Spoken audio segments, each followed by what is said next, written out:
So it exists because of how we tend to teach slavery. So the focus is usually on large plantations. And this myth is further propagated by how we teach the American Civil War. You have this anti-slavery North and a pro-slavery South. And the fact of the matter is, it's just much more complicated than that. Also, the majority of enslaved people were enslaved in the South. And so that's when the focus tends to be. The focus doesn't tend to be on the business of slavery or on slave labor in northern cities.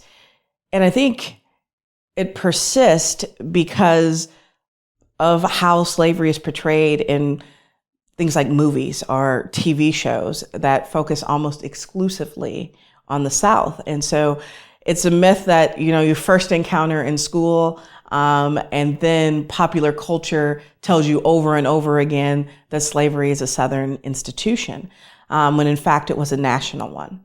And it's important that we think about slavery as a national institution, not just because it was, but because it reshapes how we think about the country.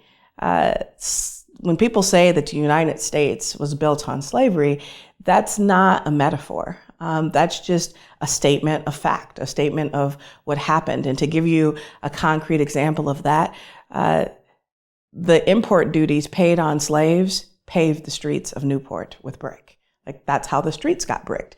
And everybody walked on those streets. Everybody benefited from the paving of those streets, whether they owned slaves or not, whether they came in 1636 or yesterday.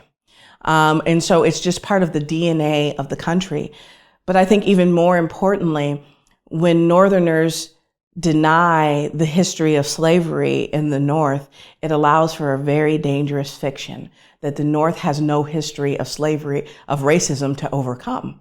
That racism is a Southern problem, and that is isolated in the South, instead of thinking of racism and slavery as a national problem.